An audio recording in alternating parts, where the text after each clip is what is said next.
All right, everybody, I am back with my post-SnyderCon Day 1 update. Now, I did not have the ability to sit there through the watch party to watch Man of Steel, and I don't know if I'll be here for the watch party of Batman versus Superman today, but I will be there for the Q&As. And the good news is, with all of this, that they are making available both the watch party and the Q&A available to watch after the events are done if you follow Zack Snyder on Vero. So those things are available.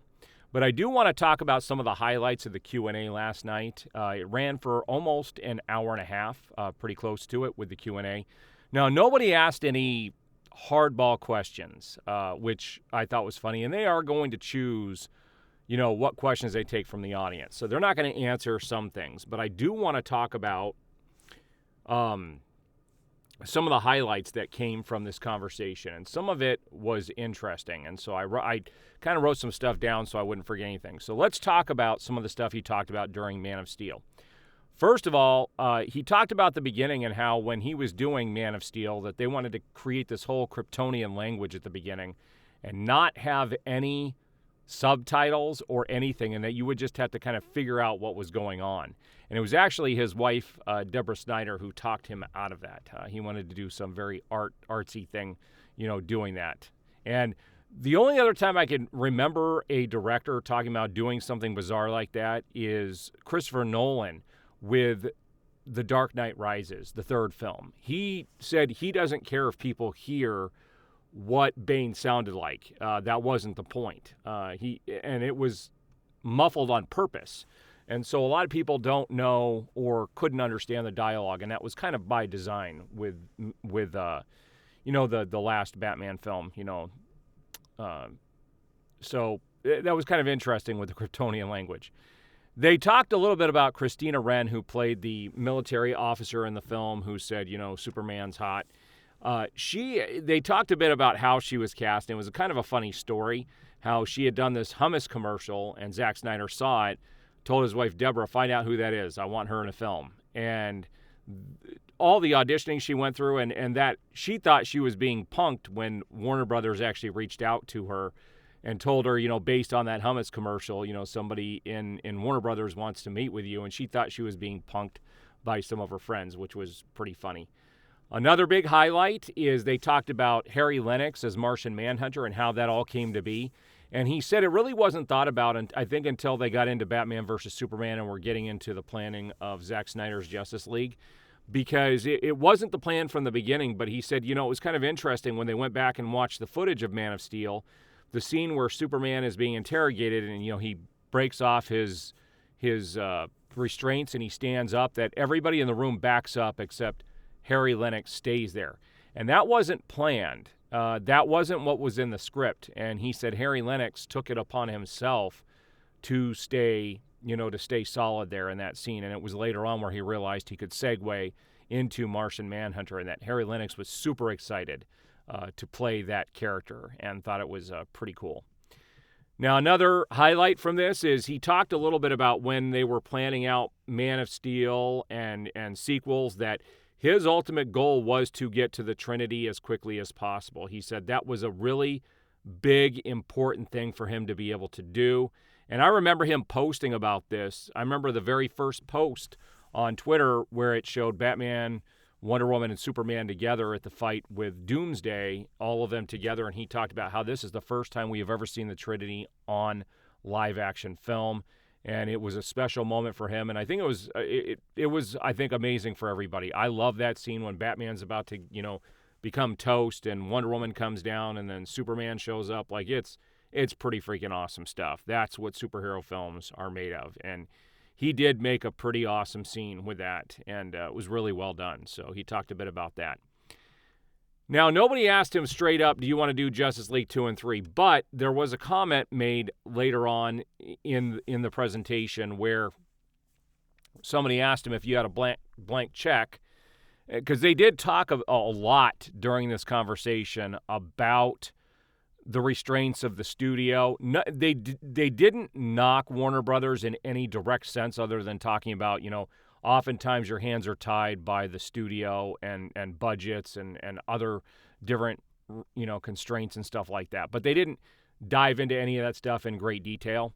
But somebody joked, you'd love to do Justice League 2 and 3, right? And he was like, yeah, well, of course, yeah, that's exactly. He's like, yeah, I guess that would be it, actually.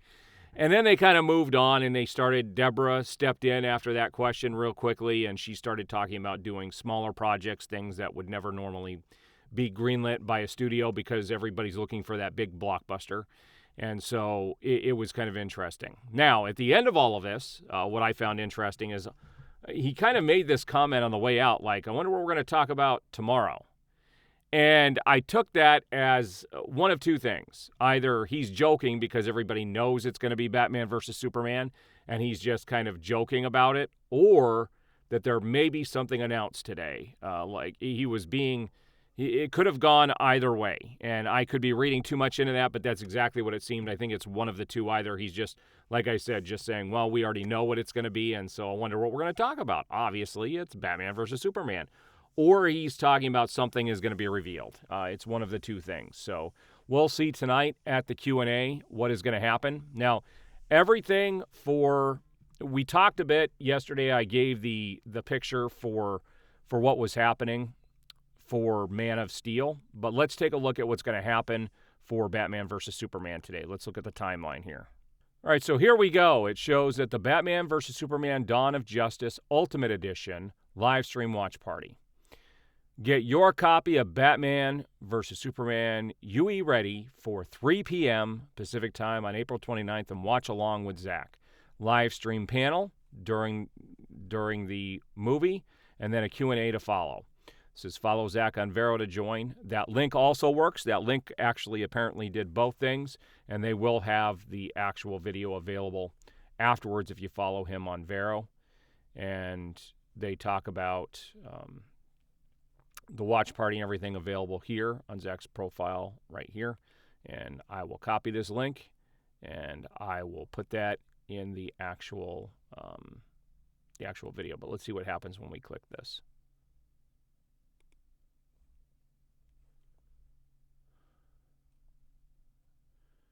All right, so they do have the whole event here available. That's what this is on YouTube. So I will leave the link for this, and I'm actually going to get a copy of this video. I'm going to keep this forever. This is going to be something to definitely want to keep. And it would be nice if they do releases on these movies in the future that they would include this stuff, for people to see on the actual physical copies of those movies. All right, guys, if you tuned in yesterday, I'd love to hear what your thoughts are. I know it was going to be very low-key.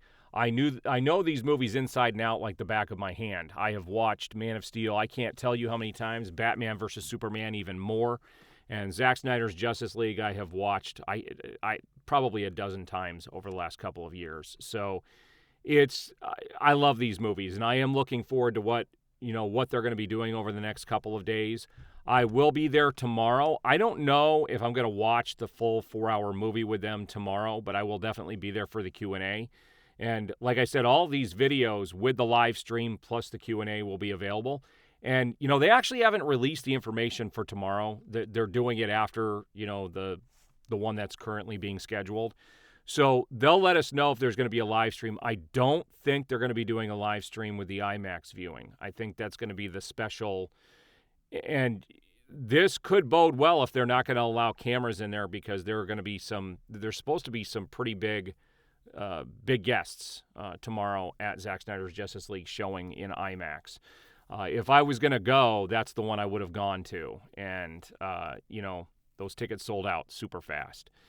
Somebody was knocking me, for not going to this event. I can't be everywhere, guys. I am an adult. I have a family. I have my career. I have things I do. YouTube is something I do on the side. Now, one day, maybe YouTube takes over. Who knows? Things are actually going quite well on my channel, and I do foresee a time in the future where my channel could possibly overtake my career at some point, and I could ride with it. It just depends. One thing I love about my channel is I now have an outlet to be able to talk about the things I feel about DC, Star Wars, Indiana Jones, and all kinds of other things, movies in general. And I never had that outlet before, and it's something I've always wanted to do. My next goal here is to get a logo created, also get an intro done, and then I'm also going to hopefully get to be able to see movies early so that I can get my reviews out like a lot of these people on YouTube are able to do. I do have a connection here in Arizona. When I saw Black Adam early, I did reach out to them, to the company that puts those things on, and they told me to reach out to them, and I'll be comfortable doing that once I have everything set up. And we're getting pretty close here. I will probably reach out to them after I have 10,000 subscribers. So my subscriber count has jumped over the last couple of months by several thousand. So it's going up rather quickly, and I'm hoping to reach that 10,000 mark here hopefully in the next 2 to 3 months. So I do appreciate all the support. If you haven't already subscribed, hit that notification bell, and you will be notified when I have new videos go up.